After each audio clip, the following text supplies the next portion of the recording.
Do you live in a world filled with corporate data? Are you plagued by siloed departments? Are your lackluster growth strategies demolishing your chances for success? Are you held captive by the evil menace, Lord Lack? Lack of time, lack of strategy, and lack of the most important and powerful tool in your superhero tool belt, knowledge. Never fear, Hub Heroes. Get ready to don your cape and mask, move into action, and become the Hub Hero your organization needs. Tune in each week to join the League of Extraordinary Inbound Heroes as we help you educate, empower, and execute. Hub Heroes, it's time to unite and activate your powers. Before we begin, we need to disclose that Devin is currently employed by HubSpot at the time of this episode's recording. This podcast is in no way affiliated with or produced by HubSpot, and the thoughts and opinions expressed by Devin during the show are that of his own and in no way represent those of his employer. You know what really sucks is when you hit that music to go for the episode and you realize, oh man, I don't have any beverage sitting in front of me. I don't have any water or coffee no. Now George, I'm realizing that, George. Oh my God. That's because we just got off of a client meeting. Suck it, losers. Oof, yeah. Look at that. See, now I feel bad. Actually, I might have one beverage left in my refrigerator. Anyway, Liz, what are we doing here today? Zooming in on, wow, for those who join us live, God. we're getting an extreme clip. Yeah. Wow, that was violently upsetting, Max. If you've never gone to the community, if you've never gone to community.hubheroes, you might want to do that just for the sheer fact that you could actually see Max Cohen's tonsils. That's all. Oh, God, you had to Way say to go with your tonsils? oral health. Way to go with your oral health. God.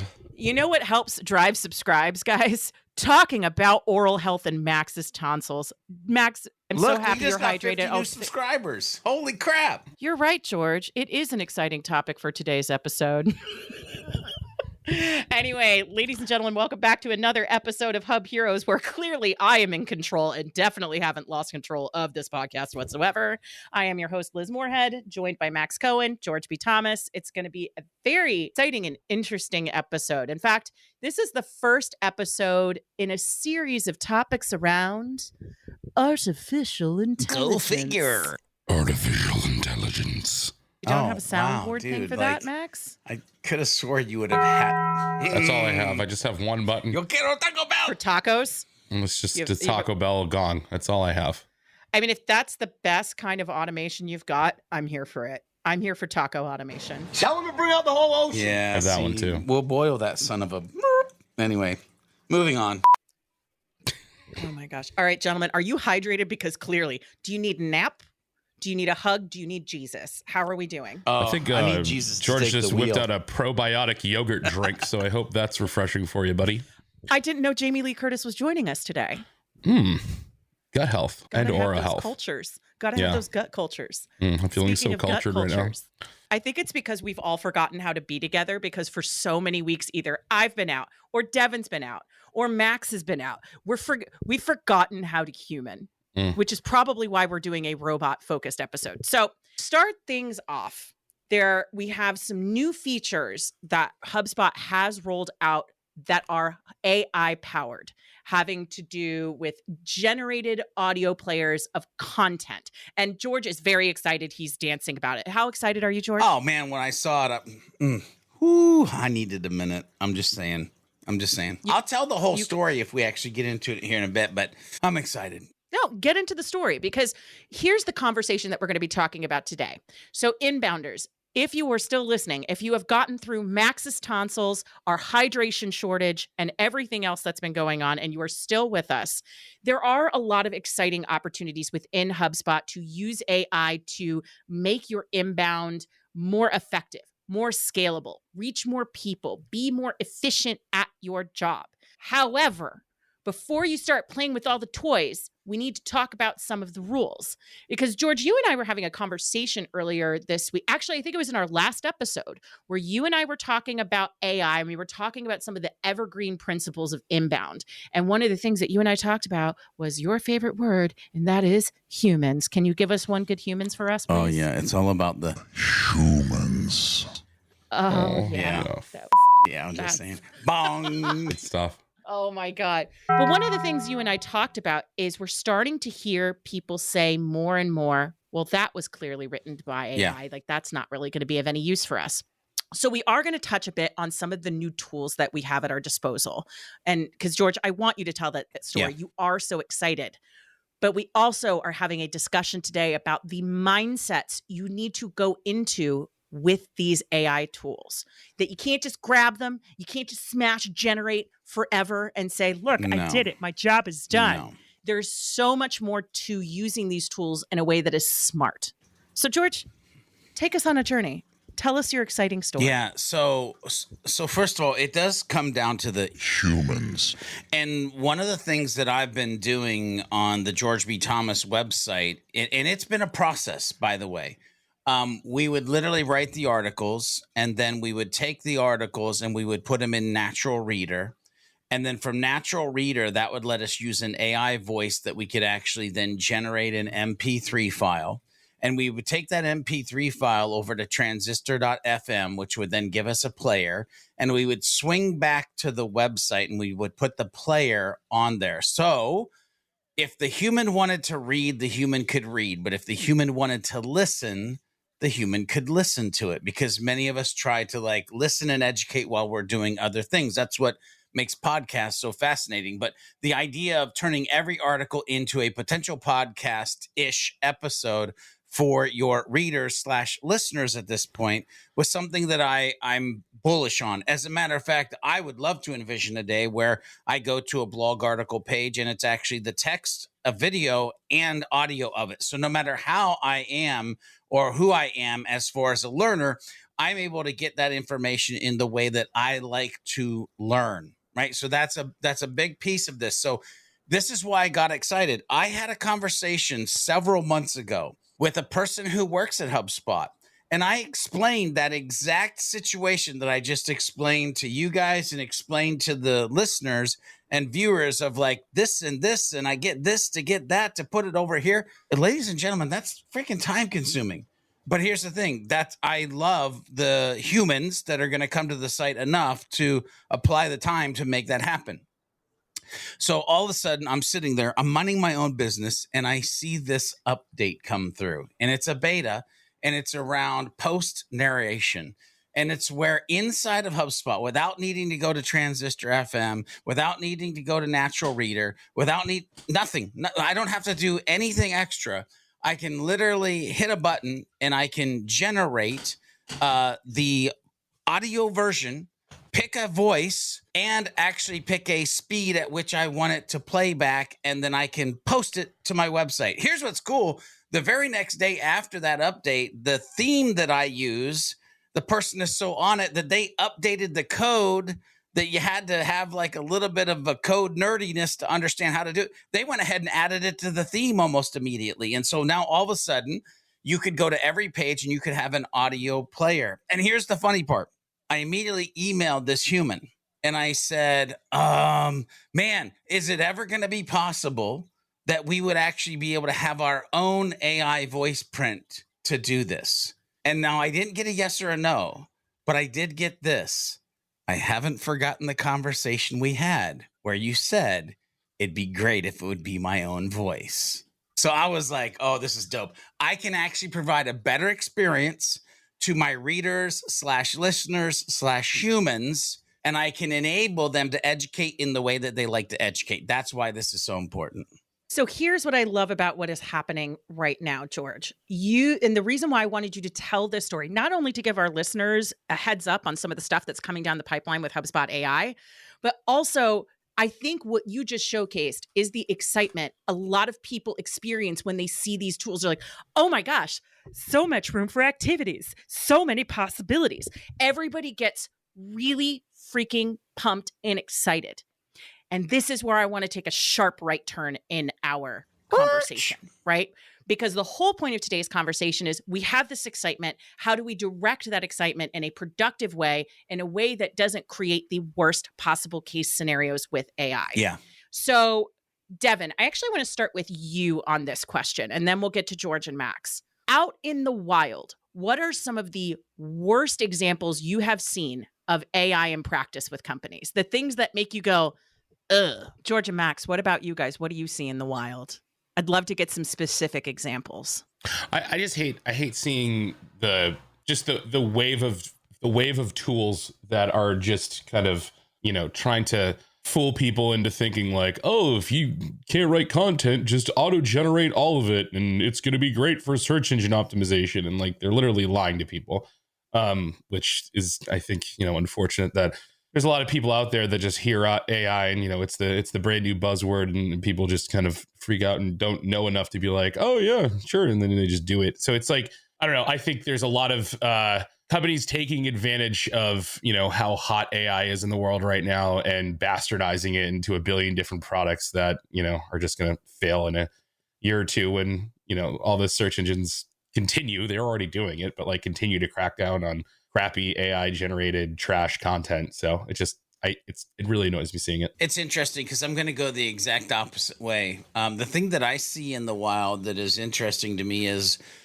numerous humans who are just blatantly refusing to actually even be part of the conversation. Just nope, it's a flash in the pan. It's like everybody's hyping it up. It's because SaaS companies want to do XYZ. The robots are coming. The world is ending.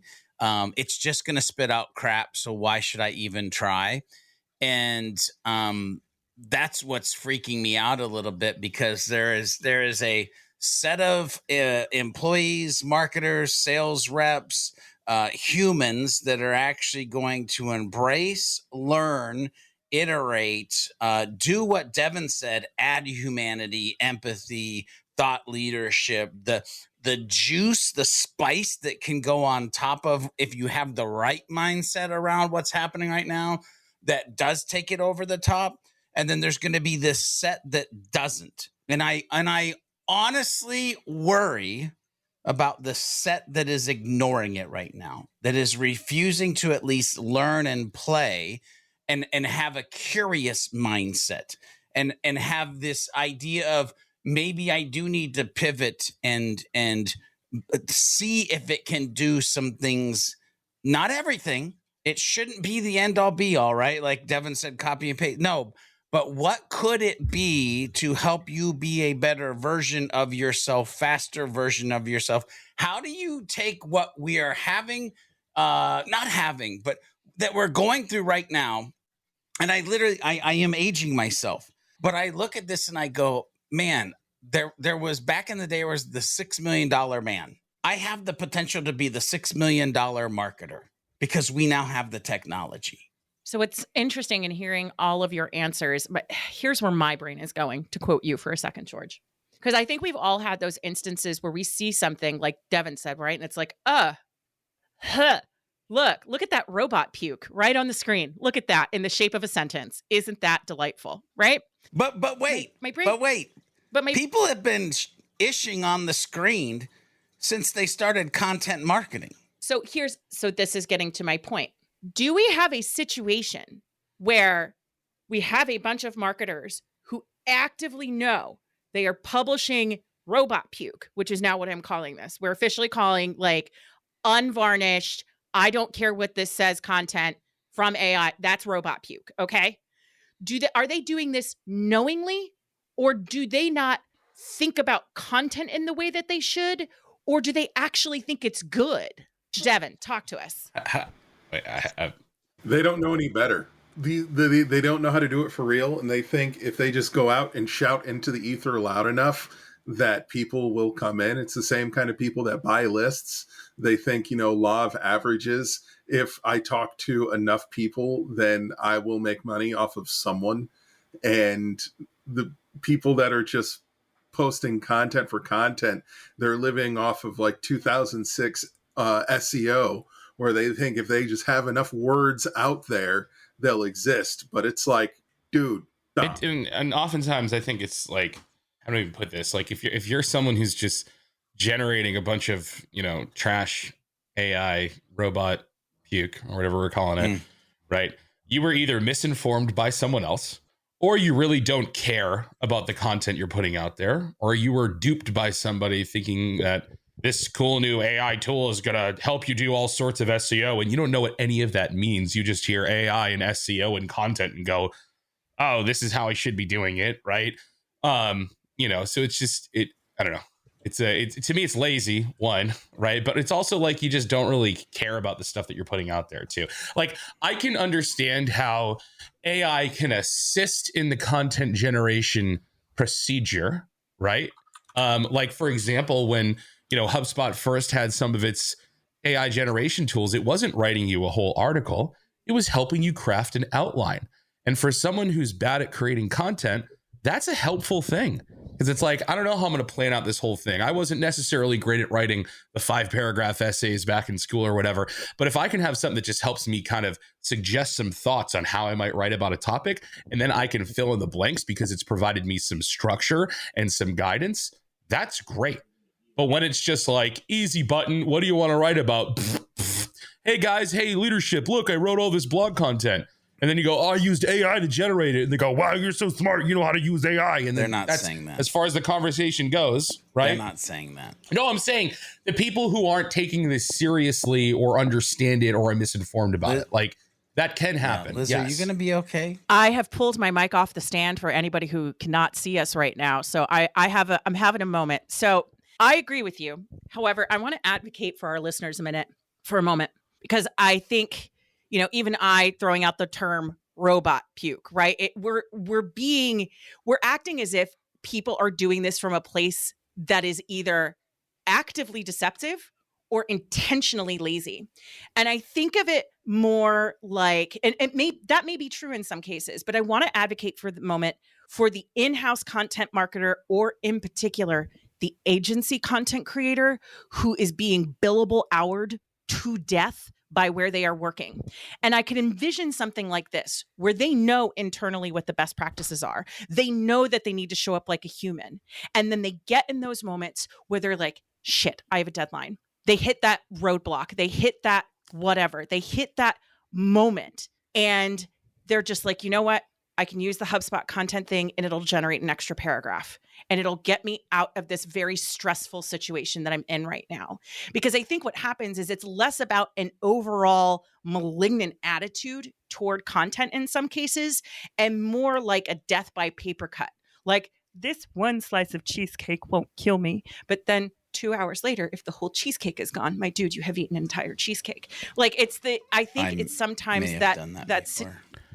that is definitely not based on a true story. But, I think it comes down to these little micro moments where it can bail someone out of a tough situation, particularly if they are content marketers who are not set up for success in terms of the appropriate amount of time to get the work done. See, and that's totally different than what I was saying. What I was saying is the people who are pressing generate entire blog, boom, good, I'm an SEO expert, move on. Not the people who are using it in the ways that it's like, it's truly helpful, or I just need a little bit of help here, or this and that. Like, I think that's different. Like, I'm calling out the folks who are just like, oh, yeah, no. And it's more so the folks that are convincing people that, like, oh, dude, it's so easy now. It'll write the blog post for you. Boom, send it out. That's different than, like, I need a paragraph here, or like have some structure here, or I'm under a gun, so I need a little bit of help, right? I'm calling out the folks who are, like, not using it in the way to kind of, because what you just laid out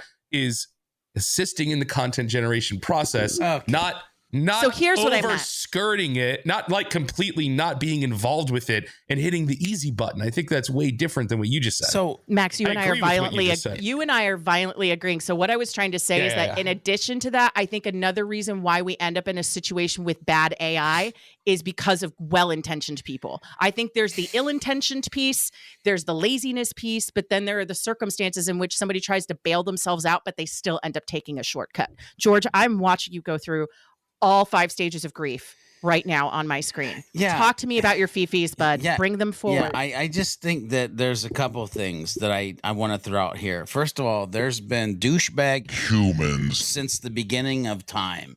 And there have been people who are going to try to find the easy way out since the beginning of time. And, if you do what is easy in life, life will be hard. If you do what's hard in life, life will be easy. Fundamental principle that you need to pay attention to. The problem is people are looking at whether it's well-intentioned or they're just being a douchebag. Either way, they're looking at it as the easy button. What I'm saying is that we have to relook at, rethink, and reimagine when we say AI, what we actually mean. And I am so glad that this is what I've submitted to talk about it inbound. And I am praying with all that is holy that the inbound gods will for a 10th time ask me to come back and I'll be able to have this conversation. Because what we should be thinking about here is what are the things that I'm not good at and what are the things that take the most time? And we should be thinking about our content in maybe even a completely different way. Because when I start out in this process, I know that a lot of time is boiled into research. Of course, I also know that I'm coming from a place of thought leadership. So thought leadership is already going to be an element. I want to do some additional research.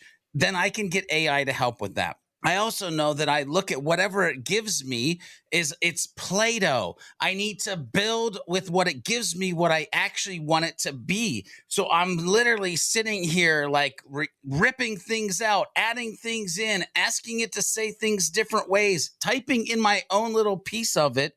And it becomes this thing of like, listen, I told somebody the other day, like at the end of the day, the most powerful thing for me about AI is it types a hell of a lot faster than I do. So if I can give it the right research, if I can give it my voice, if I can start with a video interview of me talking and getting people to answer questions in the way that we've actually answered them in a good human way. Listen, another principle, ladies and gentlemen, of life, garbage in, garbage out. If you feed it good shit's going to come back at you. And it's not going to be this, ooh, that sounds like it might be robotic. That might be robotic puke on the screen. No, because we didn't start with the robot. We started with the content that you created, the transcripts, the research, the thought leadership, and just asked it to be a typist for us. Like we're thinking about this wrong. I agree with everything you're saying. Well, I hope so. I'm advocating against the folks who aren't. Like literally, you just talked about all this original content creation that you're doing, right? And you're having AI help you kind of turn it into these new things and create this additional stuff from it.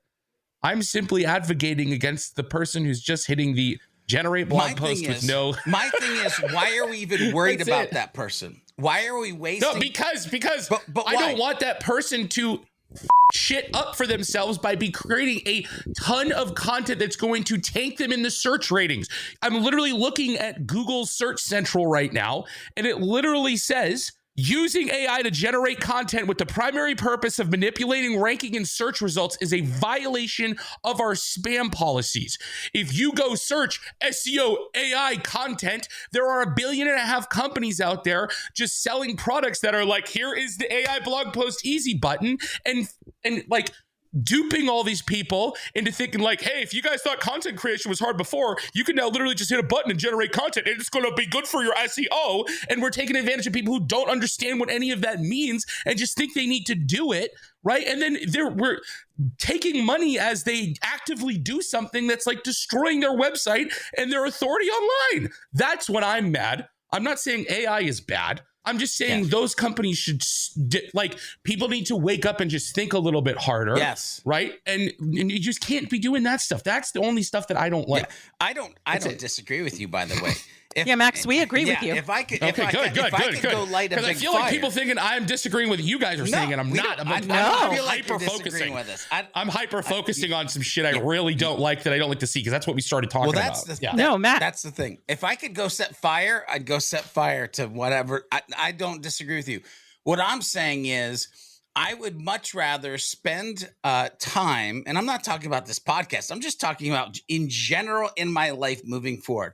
I would rather spend more time than pointing the finger and whipping people who are just blatantly doing it wrong because they're not doing this themselves the service of actually educating themselves to a deep enough ability to make a smart decision. I would much rather like teach people how to do it right, to think about it right, to leverage it in the ways that would make their life easier because they have put in the work. They do have the understanding. They are a thought leader. They're using it for those things. But they're able to get a maximum output, not maybe in speed, but in the size and richness and value that they can. Like, that's what I want to lean in and put my passion and my time into, is like, let's help people make really, really, really, really good stuff moving forward. I'm taking it all in. My thing is, I love the idea of focusing on bad actors just enough to let the bad actors who aren't aware they're bad actors know that they are, in fact, bad actors. And so educating people on things that they might not understand annoys the hell out of the rest of the world. You'd be surprised how many people are just genuinely ignorant, thinking, oh, this is what I need to do to get in the door.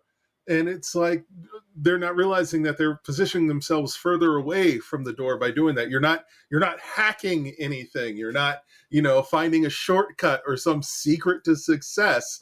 All you're doing is polluting the internet and flagging yourself as an SEO pariah.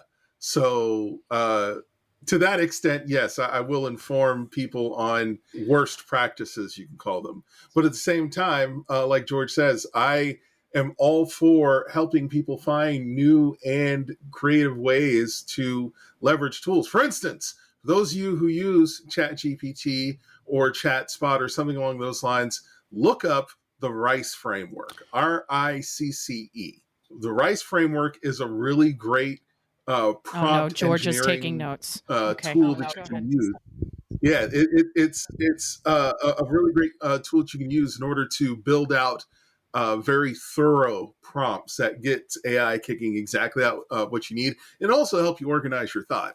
And so that's the kind of information that I'd love for us to spend more time on when we're talking about AI and educating people and letting them know how they can achieve the best versions of themselves leveraging advanced technology. This is where this conversation gets really interesting, because I wanted to let the melee, the back and forth, go for a bit here, because it highlights, I think, the exact problem that a lot of our listeners are going through.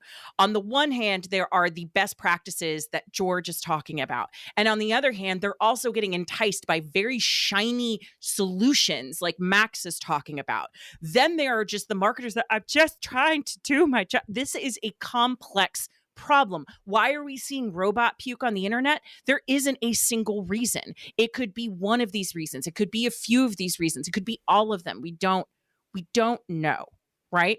Well, we do know. We don't know. It depends.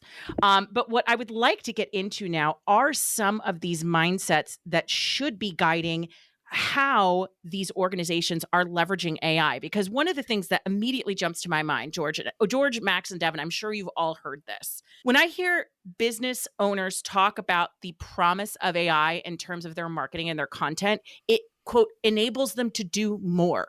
More of what? Because in most cases, you probably aren't getting content right to begin with. So what is the more of that people think they're going to be able to do?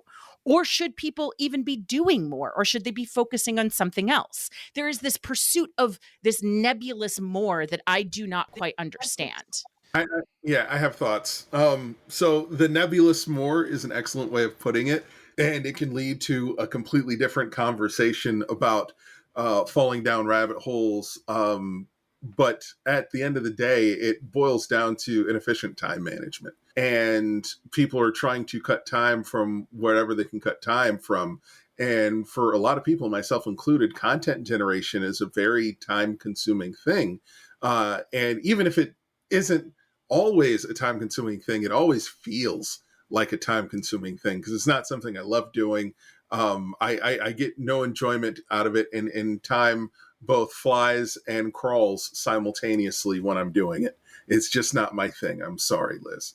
But if I were to devote more time to leveraging AI to help me pull, no, Sleem, I will not take it back.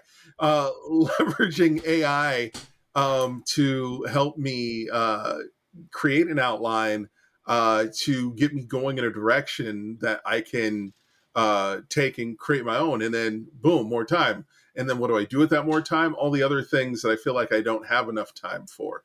And again, leading out of that rabbit hole, then we start talking about, are you a workaholic or are you trying to achieve work-life balance? But that's a separate I can come in with a little bit of a positive take here to juxtapose some of my negative ones earlier. I think like I can't, while I can't speak for what CEOs say when they think, oh, we could do more with content. I mean, or, you know, more because of AI. I mean, I can think of like a pretty good example. You can do more with the original content you create because of some pretty cool tools out there. For example, I mean, we played around with the tool a little while ago. Can't remember what it was called, but like it was able to take one of my YouTube videos and then split it into a whole bunch of shorts, write a whole bunch of social posts promoting it, take the whole transcript and turn it into like a blog post, right? From the actual content that I actually created, right? I think that's a really cool way to say like, hey, here's something that you built, you focused on the way that you know that you can create content best. I can't write blog posts, right? Like I can't sit down and just like write something. I can make a banging video though. Right? I can make a video. I can produce that content in the way that's like comfortable to me. Right. And then I can have something take that medium where I know I best express myself and then do all the stuff that I'm not really good at. Right.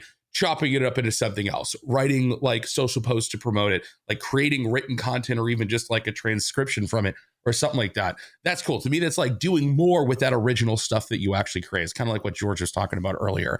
Right. So I can see that as like a pretty, you know, sweet use case for it from like the content side of things. I hope everybody's strapped in because George has been pacing. George, do you have something to share with the class? I mean, because you've been walking in circles, rocking back on your heels, looking down like a father. I'm not disappointed and angry. I'm just disappointed and angry. Like, no, but it's not about that. I'm literally over here spinning in my head. Am I fundamentally broken? Like, am I not like other humans? And let me explain. Let me just explain, because by the way, the conversation is around the word more, right? And so I hear Max talk and I'm like, Max, I hear you, brother. As a matter of fact, 2 years ago, that was me. I'm the video guy. I'd like to make videos. That's my love language, is creating videos, except with doing research and building out a process and leveraging AI in the way that I have been. It allows me to do more and believe more about myself. And actually, I love creating written content, because the reason I hated it before is I thought I needed an editor. I thought I needed creative genius. I thought I needed all of these pieces that I've actually been able to piece together to get the spark of an idea and make sure that it doesn't end up going out on the internet looking like complete burp. So when I think about more, it's allowing me to do more than I once was comfortable with.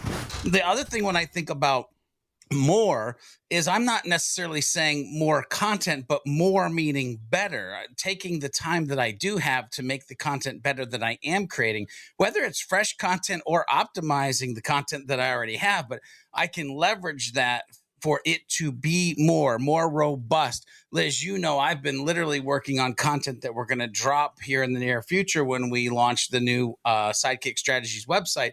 And this content is literally more. It is more of anything than I've probably ever created before in my life. And I'm loving that process.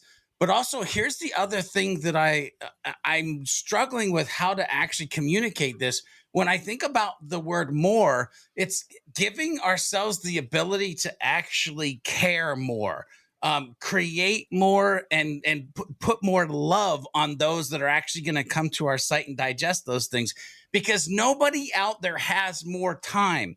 And it's funny the way my brain will work is because I'll literally find like 8 disparate pieces of information around the same concept and go, well, why can't it all just live together here?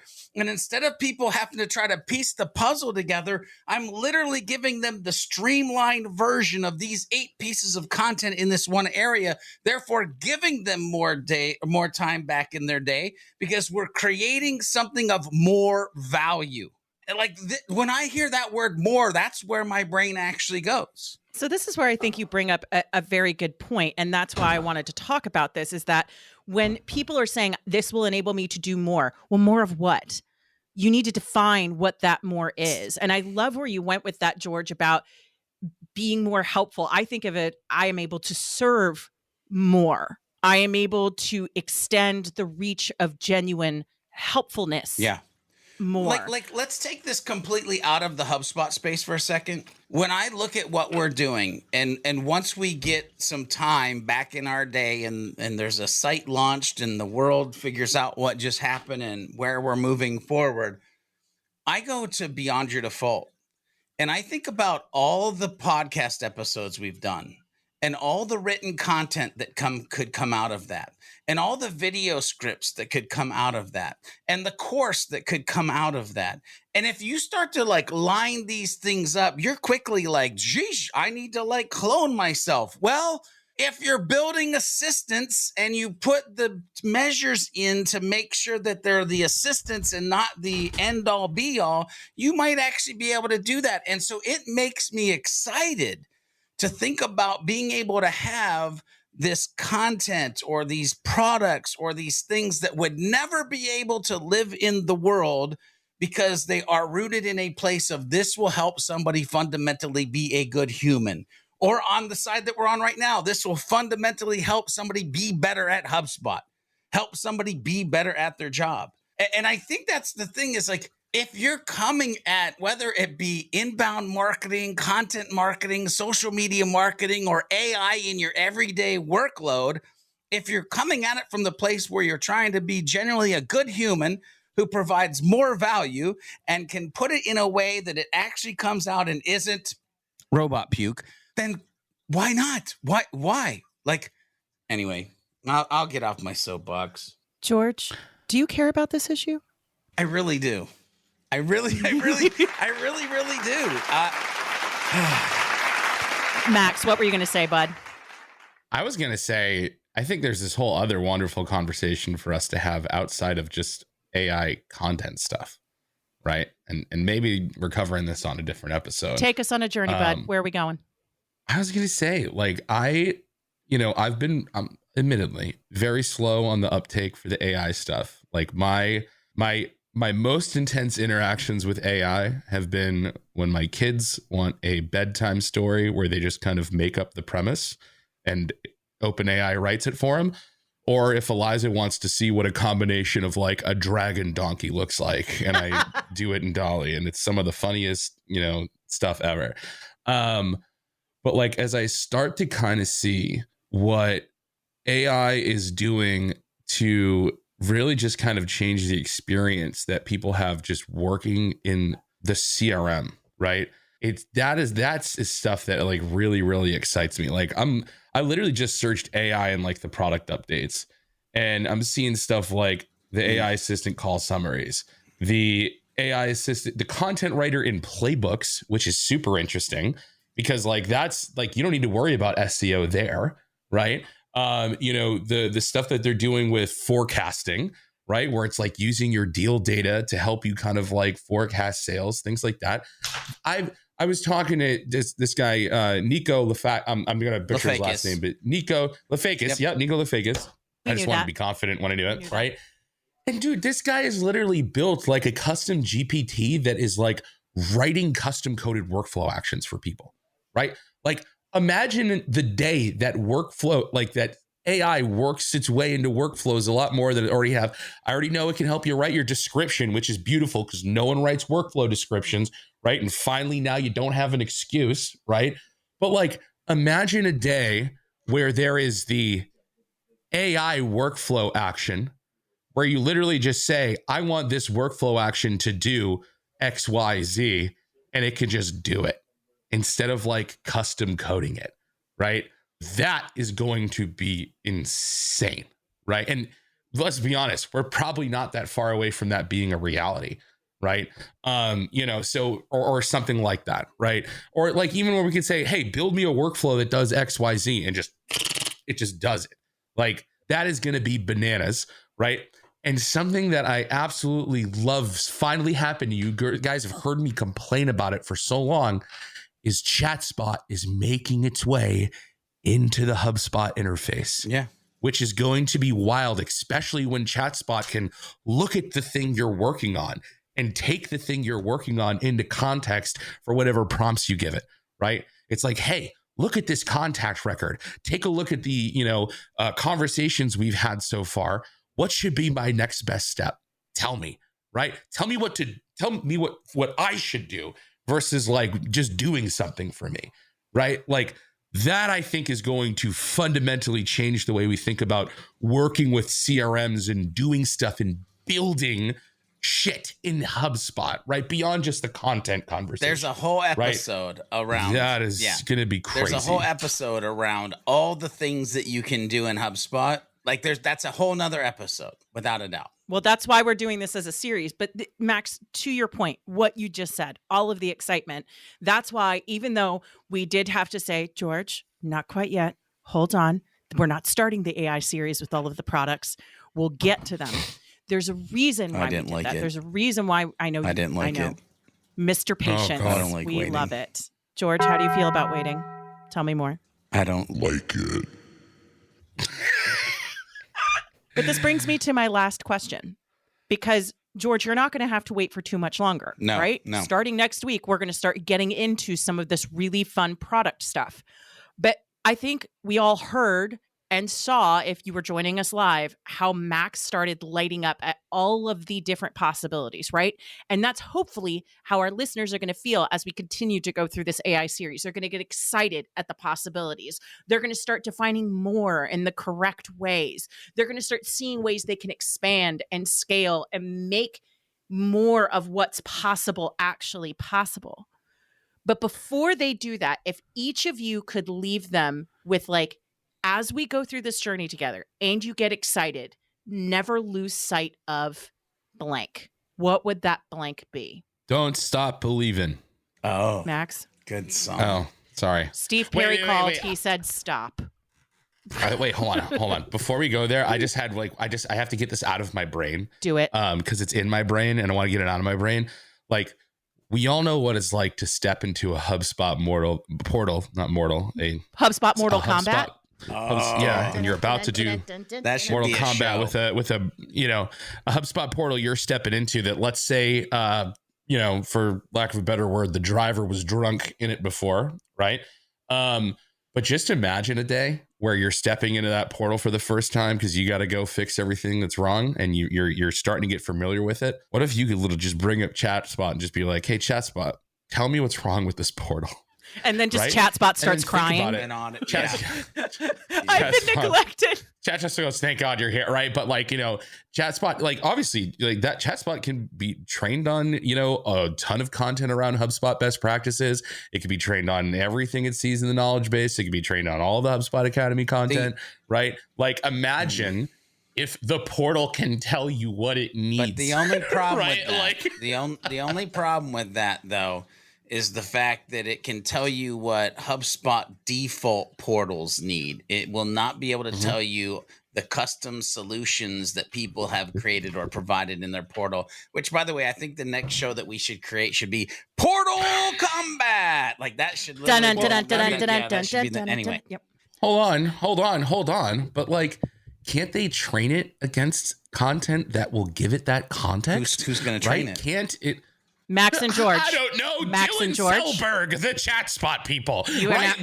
I'm sure they can figure. Are you telling me that they can't say, hey, ChatSpot, go take a look at all the HubSpot portals. Look at all the stuff's written in it. From there, you could probably figure out what industry it's being used in, right? Here are some metrics of what success looks like. And can it figure it out? I don't know. I think larger learning language models could figure that out if given the right material to kind of learn what best practices would be in certain industries. But also, George, I agree with you, right? And that's why it has a good human in there. Those were the magic words. That's all he needed. Did you see how quickly it came off his mic? He's like, oh, he agrees with me. Oh, okay. But no, I'm just pushing back on the idea that we wouldn't have the data to give best practices around like industry specific stuff. Like I'm sure you can, because there's a lot of people out there that create content about industry best practices, right? There's a lot of stuff you see in a portal and you could say, these portals are manufacturing portals because of, I don't know, whatever way I don't know how large language models work, like, but I'm sure there's ways that it can do it, right? Because there is plenty of good example content out there, be it the form of analyzing a portal that it knows it's in certain industries or whatever, that it could do something like that one day. I don't know. George, do not engage. Do not engage. Everyone step away. Me. Everyone, fight me, George. Everyone step away from their mics, because this is exactly what I was talking about, which is the whole point of this conversation is we could easily get way too far into the weeds, which we are doing on the rest of the series. But I want to end today's conversation with that point of, before everybody gets excited, before everybody starts ripping these tools apart, figuring out what we can do with them, what is the one thing they need to keep in mind? Devin, why don't we start with you? Also, I love how Chad is like, Max, drive us to safety. Max is driving us off the highway. He has taken us off a cliff, a really fun cliff with lots of really cool side tangents, but still. Lots of really cool. Where is the steering wheel? Here it is. That's part of the problem. I don't think he was using the wheel. I knew it.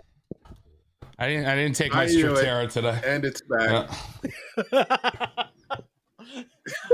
Well,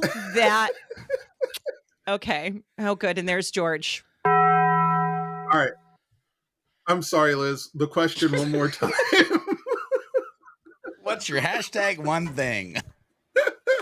What's the one thing someone needs to keep in mind as they're going through this series? Because as Max and George have showcased beautifully, and I'm not saying that sarcastically, it is very easy to get carried away and excited about these tools without keeping these best practices in mind. So what's that one thing you want our listeners to keep in mind as they go on this journey with us? Think about your problems. Don't come at it, look at the tool, and let's figure out how we can use it. That's where tools go to die.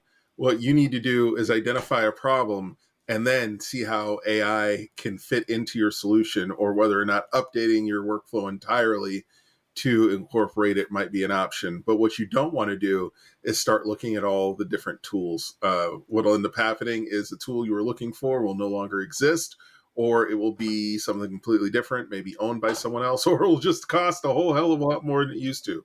But what you should do is start looking at your workflow, look at the challenges you face, and then look at how artificial intelligence can be leveraged to help Matt, you know what I love, Devin, how you started with, like, you got to think about your problems. I'm like, how wasn't hugged enough as a child? Like, damn. George, how about you? AI can help with that too, man. Oh, God. Okay. Wow. AI therapist. Let's go. No. Anyway, I'm going to send a link to my mom. Let's put my complexes into a data set. That sounds smart. George. Well, as being one of the co-hosts of the Beyond Your Default podcast, no, we probably do not want to do that with you or I into a large model. Anyway, not why we're here. It's funny because there's like a bazillion things rattling around in my brain that I would want to talk about, but I think I'm going to drill it down to the simple, don't lose the fact that this is all about communication. How you choose to communicate with your AI assistant. In other words, how do you communicate with the humans right now that are helping you get stuff done in your organization? Or are you like most that we run into and they're afraid of actually having a conversation with humans? Like, the way that you communicate with it is going to be the way that it communicates back that you need. And all of this should be in an effort so that you can communicate what you're trying to communicate with the world. So like, if you think about communication principles and start to apply communication principles into the workflow that we're talking about around AI tools, then all of a sudden we're going to start to get somewhere real interesting. So it's about communication. Max, light of my life. Mm-hmm. What's your one thing? Oh, no. Why are we giggling? Oh, no. Oh, no. I don't know. I'd say don't be like me, someone who has avoided the AI stuff and developed a very jaded opinion around it, like I have, because as you can tell, my whole thing is I saw people struggling with content creation, and I was like, man, if people got really, really good at this and actually gave a shit about the content they were creating, they could do some really cool stuff. But now someone came along with an easy button, and now I'm really mad about it, and it makes me not look into all the other cool things AI can do, right? Because I'm just letting the past sort of dictate my curiosity around something that's really neat because I'm only looking at it from a really negative angle. Don't be like me, right? It's cool. Just, sit back, relax, have a 7-Up, and let your mind get blown by some cool stuff. It's okay. AI is not going to kill us. I don't know. It might, but it's probably not going to kill us. And if we do, we'll go through a really super cool battle with robots, and that'll be a pretty chill way to go out. Max, can you make me a promise? Will you never stop being our show's chaos gremlin? I love you so much. My favorite part is if your answer starts with a giggle, or my favorite is when you start smiling 30 seconds before you start speaking. I'm like, oh yay, or oh no, or both at the same time. This is going to be an edit or a clip. We're never really sure, but it's one of the two.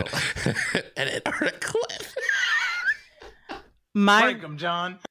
Tell him to bring out the whole ocean. Sorry, go ahead. My one thing is define your more, because whether you're talking about automation or AI or anything else, it reminds me of this conversation I had with a client a few years ago.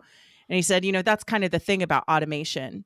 If the core of what you're doing is shit, all you're doing is scaling your capacity for shit.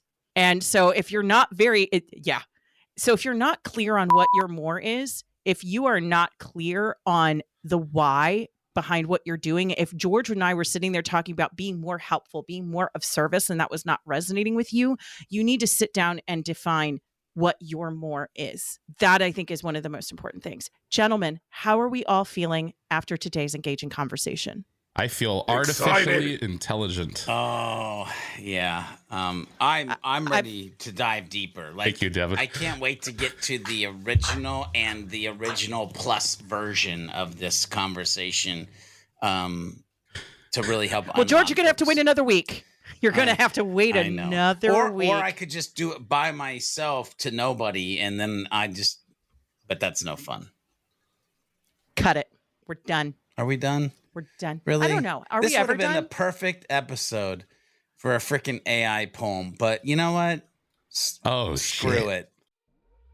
Okay, Hub Heroes, we've reached the end of another episode. Will Lord Lack continue to loom over the community, or will we be able to defeat him in the next episode of the Hub Heroes Podcast? Make sure you tune in and find out in the next episode. Make sure you head over to thehubheroes.com to get the latest episodes and become part of the League of Heroes. FYI, if you're part of the League of Heroes, you'll get the show notes right in your inbox, and they come with some hidden power-up potential as well. Make sure you share this podcast with a friend, leave a review if you like what you're listening to, and use the hashtag HubHeroes Podcast on any of the socials, and let us know what strategy conversation you'd like to listen into next. Until next time, when we meet and combine our forces, remember to be a happy, helpful, humble human, and of course, always be looking for a way to be someone's hero.